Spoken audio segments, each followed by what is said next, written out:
à toutes et à tous, j'espère que vous allez bien. Je suis contente de vous retrouver pour une nouvelle guidance pour la semaine du 17 au 23 août 2026. J'espère que vous avez passé une bonne semaine la semaine dernière. Alors merci pour vos likes, vos commentaires et vos partages. La semaine dernière, j'ai peut-être été un petit peu longue avec une vidéo de quasiment 1 heure. N'hésitez pas à me dire en commentaire quel format vous convient le mieux. Je vais essayer de faire plus court aujourd'hui. En tout cas, vos retours m'aideront à adapter les prochaines guidances. Installez-vous confortablement et c'est parti pour la guidance de la semaine. Alors, nous allons commencer par les énergies générales et j'utilise là uniquement les arcanes majeures du tarot de Marseille, restauré par Camoin et Jodorowsky. Et nous commençons cette semaine avec le diable. Le diable nous parle de désir, de tentation, de passion. Il peut aussi nous parler de chaîne, d'un attachement parfois obsessionnel, de possessivité, de rapport charnel, de tout ce qui nous ramène à nos pulsions et à notre humanité, voire notre animalité.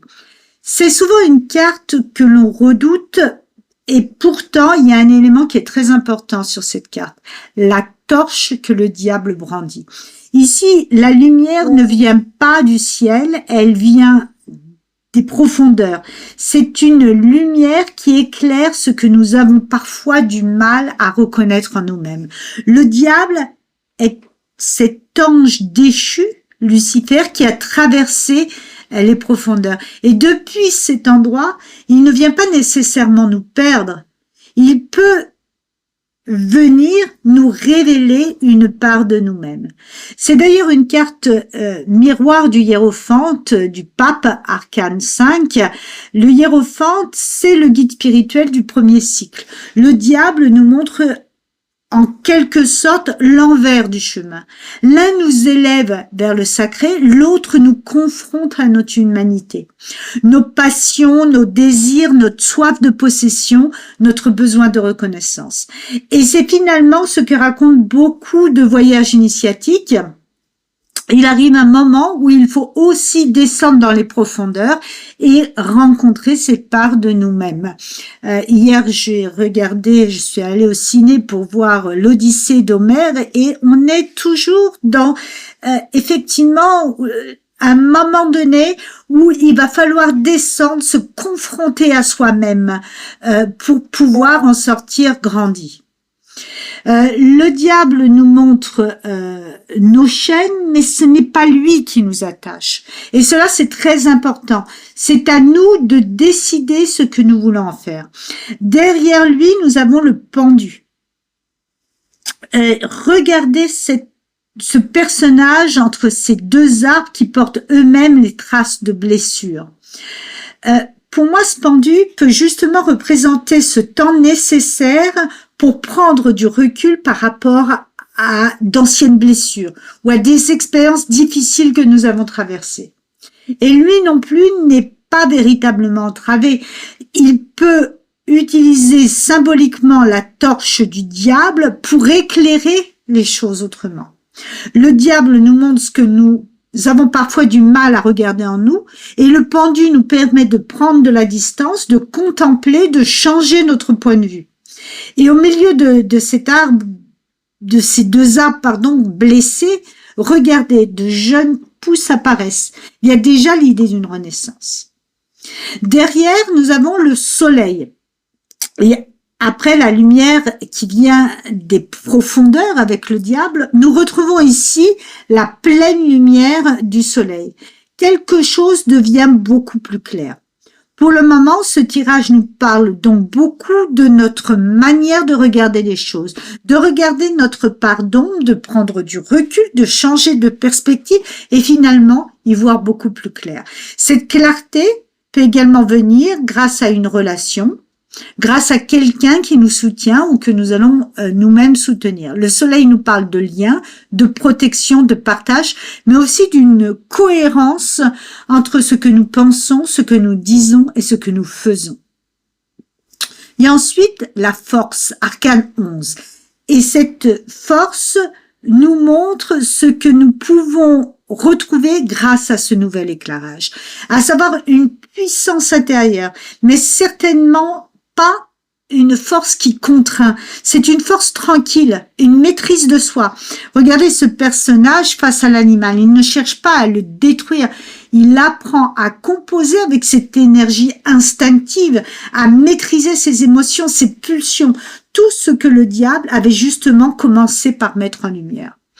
Après avoir traversé certaines épreuves et regardé donc les choses autrement, on peut ressortir beaucoup plus fort. Enfin, nous avons la carte de l'amoureux. L'amoureux nous ramène au choix.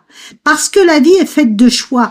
Parce que entre le cœur et la raison, parfois entre plusieurs directions, parfois simplement entre ce que nous connaissons déjà et ce que nous désirons profondément, il est toujours question de choix. Et finalement, c'est peut-être cela que nous raconte toute cette succession de cartes cette semaine. Apprendre à nous connaître à travers nos choix. Regarder ce qui nous anime réellement, prendre du recul sur nos blessures et nos attachements. Retrouver de la clarté, reprendre possession de notre force intérieure pour pouvoir ensuite choisir. Parce qu'à chaque choix, nous découvrons aussi un peu mieux qui nous sommes et quelle direction nous voulons donner à notre vie. Et le dos de paquet nous montre l'empereur.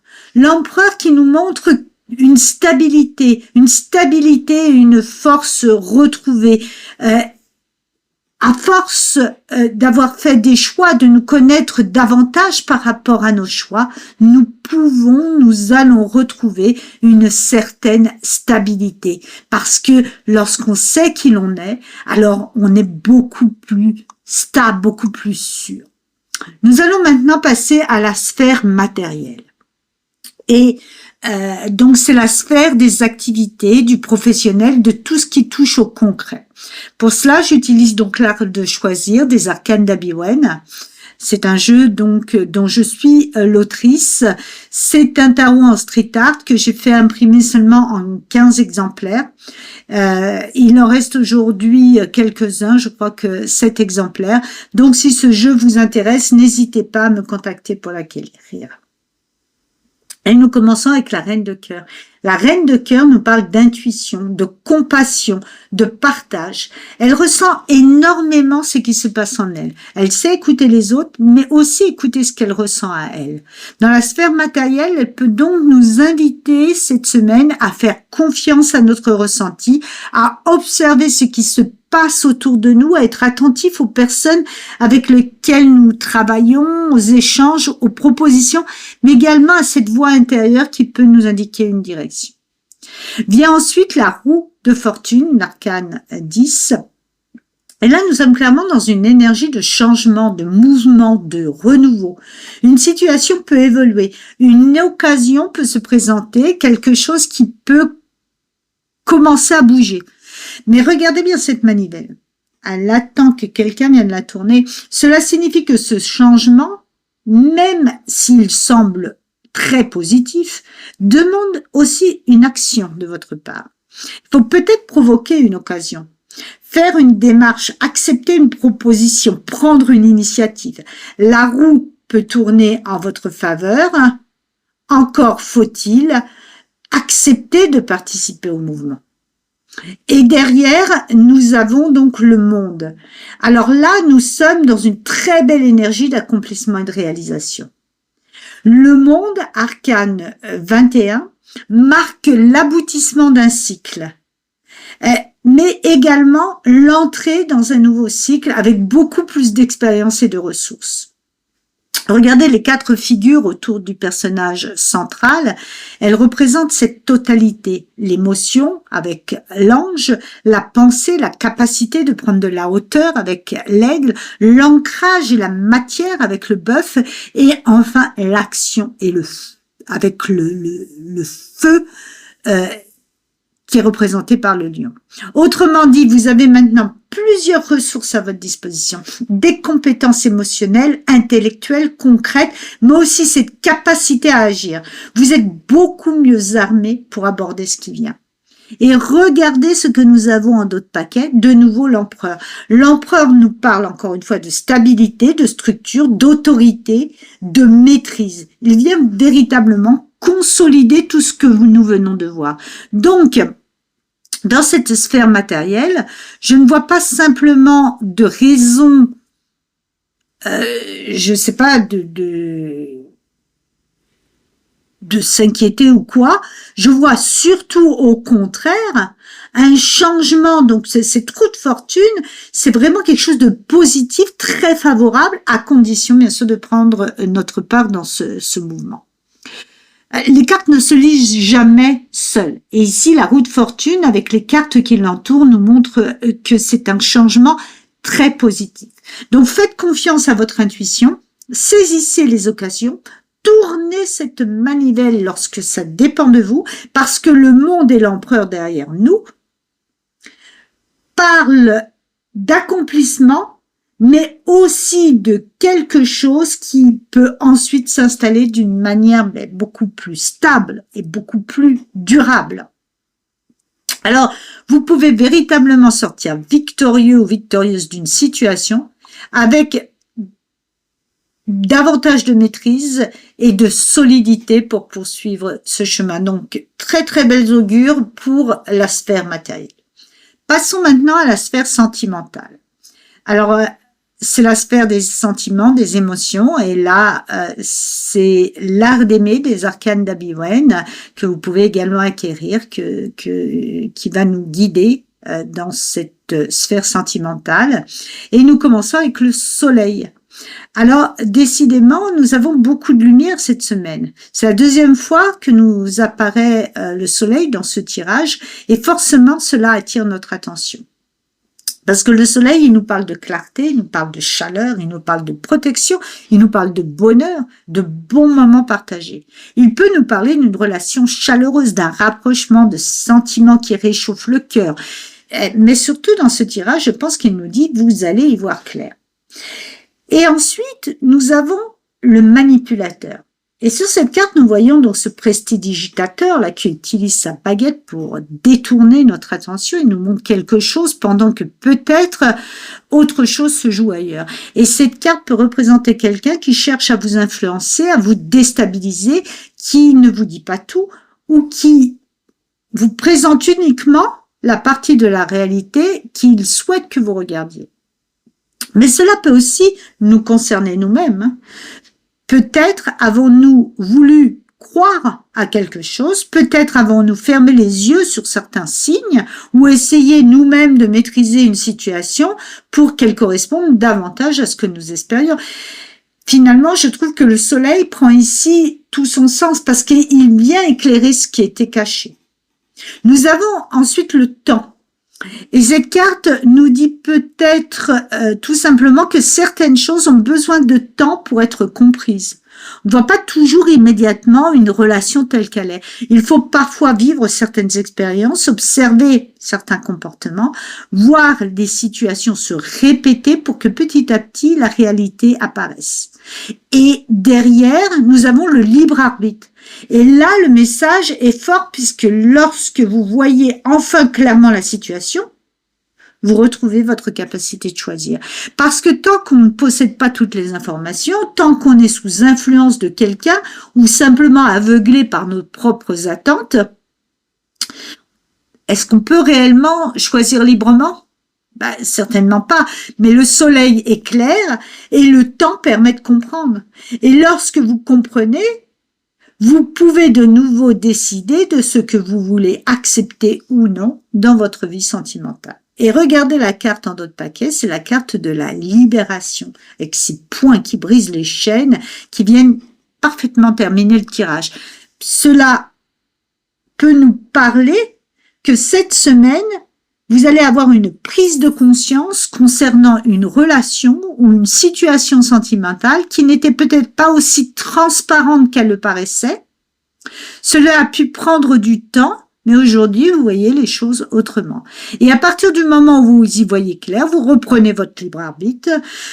Vous pouvez alors choisir de rester, de partir, de poser des limites, de transformer la relation, peu importe finalement la décision, l'essentiel, c'est que cette décision, elle vous appartienne.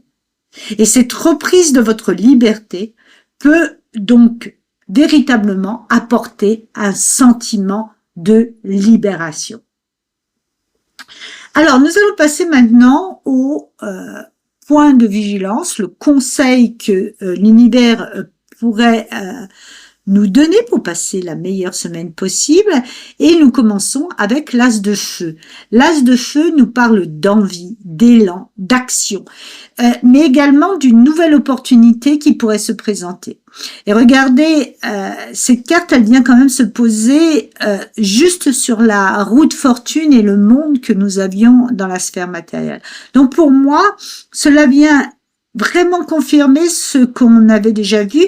Il pourrait y avoir cette semaine une opportunité, une nouvelle idée, un nouveau projet ou une nouvelle occasion à saisir. Et l'univers vous conseille de rester attentif à ce qui se présente et d'accueillir cette opportunité. Et en d'autres paquets, nous avons la grande prêtresse. Et elle vient porter une nuance à cet as de feu, parce que l'as de feu pourrait nous donner envie de nous précipiter, alors que la grande prêtresse, elle nous dit prenez votre temps. Encore une fois, on nous parle de temps. Elle ressemble d'ailleurs, en ce sens, beaucoup au pendu. Le pendu, c'est le 12, la grande prêtresse, c'est le 2. Elle nous parle de réflexion, d'intuition, d'apprentissage. Elle peut nous inviter à rester quelque temps dans l'ombre, à méditer le projet et à nous connecter à nous-mêmes pour savoir ce que nous voulons réellement faire. Il y a également avec elle cette idée de discrétion. Tout n'a peut-être pas besoin d'être annoncé immédiatement. Vous pouvez accueillir cette nouvelle opportunité, commencer à travailler dessus, apprendre ce que vous avez besoin d'apprendre et laisser tranquillement mûrir les choses. Donc le conseil de cette semaine, saisissez les opportunités mais ne vous précipitez pas. Laissez l'enthousiasme de l'as de feu vous donner l'impulsion nécessaire tout en utilisant la sagesse de la grande prêtresse pour réfléchir, apprendre et mûrir votre projet. Parce que cette opportunité pourrait être particulièrement prometteuse. Toutes les cartes surtout dans la sphère matérielle, mais également dans la sphère sentimentale, nous montrent beaucoup de lumière à venir, beaucoup de clarté à venir. Voyons maintenant le coup de pouce de l'univers. J'utilise encore une fois le tarot de la bienveillance. Donc on cherche à savoir qu'est-ce que l'univers pourrait mettre sur notre chemin cette semaine. Peut-être une bonne nouvelle, une aide, un cadeau, qui sait. Et nous commençons avec le 3 de feu. Le 3 de feu nous parle de préparation. Nous ne sommes pas encore tout à fait dans l'action, mais nous sommes vraiment là à deux doigts d'y être. On a réfléchi, observé, préparé les choses et maintenant on commence à regarder vers l'avenir. Et c'est pas étonnant après tout ce que nous avons vu précédemment, parce que la grande prêtresse nous demandait de prendre notre temps, de réfléchir, de mûrir les choses. Le pendu nous invitait lui aussi à prendre du recul et nous avions même eu la carte du temps. Donc, avec ce 3 de feu, nous sommes maintenant presque prêts à partir. Et derrière, nous avons le 9 d'eau. Le 9 d'eau est une très belle carte. Elle nous parle d'abondance, de satisfaction, de quelque chose qui vient nous combler. Elle peut également représenter un cadeau, une bonne nouvelle, quelque chose que l'on espérait et qui vient enfin à nous. Donc, nous nous préparons à aller vers quelque chose de beaucoup plus agréable, de beaucoup plus abondant. Et en d'autres paquets, nous avons le 10 d'air. Avec ce personnage, là, on a l'impression qu'il souffle enfin. Il arrive au bout de quelque chose. C'est plus léger, les plumes sont plus légères. Une situation a certainement été difficile, éprouvante, peut-être même longue, mais maintenant le cycle se termine. Alors, lorsque je regarde l'ensemble du tirage depuis le début, c'est vraiment ce qui ressort. Vous avez peut-être traversé une période compliquée, eu parfois du mal à sortir la tête de l'eau. Ça a pu concerner une relation, votre vie matérielle ou simplement votre propre chemin intérieur, ce qu'on a pu voir avec le diable. Mais petit à petit, absolument toutes les cartes nous conduisent vers davantage de lumière et de légèreté. Nous avons eu 2 fois le soleil, la roue de fortune, le monde, la libération, l'as de feu et maintenant le 9 d'eau. Il y a vraiment une progression. Bien sûr, il faudra aussi faire votre part. La roue de fortune, elle nous demandait d'actionner la manivelle. L'amoureux nous demandait de choisir et le 3 de feu nous demande maintenant d'être prêt à avancer. Nous avons aussi la grande prêtresse et le pendu qui nous demandent d'apprendre et de continuer à explorer nos compétences. D'ailleurs, le monde nous montrait justement que vous arrivez à la fin d'un cycle avec davantage de compétences, davantage d'expérience et un bagage beaucoup plus important. Et la force nous montrait cette maîtrise intérieure acquise au fil des épreuves. Alors, même dans la sphère sentimentale, nous retrouvions cette progression. Le soleil permettait d'y voir clair et venait le libre arbitre et la libération. Et cette libération ne concerne pas nécessairement une personne dont il faudrait se détacher. Il s'agit certainement d'une libération de soi-même. Et ça serait totalement en accord avec ce que nous disait la carte du diable. Donc peut-être allez-vous enfin regarder certaines de vos parts d'ombre avec davantage de recul. Vous pardonnez certaines erreurs. Laissez derrière vous la culpabilité, les regrets ou tout ce que vous continuez parfois à vous reprocher. Parce que finalement, le poids que les autres nous font porter est souvent plus léger que celui que l'on se fait porter à soi-même. Alors oui, pour moi, il y a cette semaine des cadeaux dans l'air, il y a de belles choses qui peuvent arriver, mais surtout il y a la fin d'un cycle difficile. Et le 3 de feu nous montre déjà tourner vers la suite. Nous sommes vraiment là, prêts à partir. Alors, nous allons maintenant conclure cette guidance avec un message de l'art de penser des arcades d'Abilmoy. Encore une fois, vous pouvez vous les procurer en m'envoyant un mail. Alors, nous commençons avec le cavalier de coupe.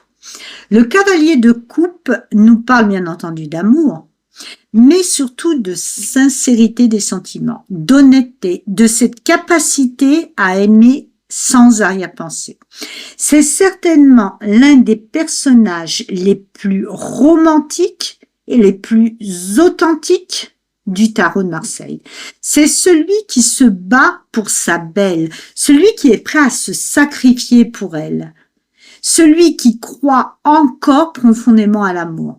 Et sur cette carte, nous avons cette très belle citation d'Aimé Rostand, issue de Cyrano de Bergerac.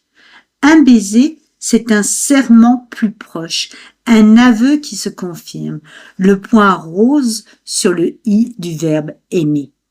Il y a presque quelque chose de l'amour adolescent dans cette carte. Cet amour pur, spontané, sincère, celui auquel on a envie de croire, celui dont on voudrait qu'il dure toujours.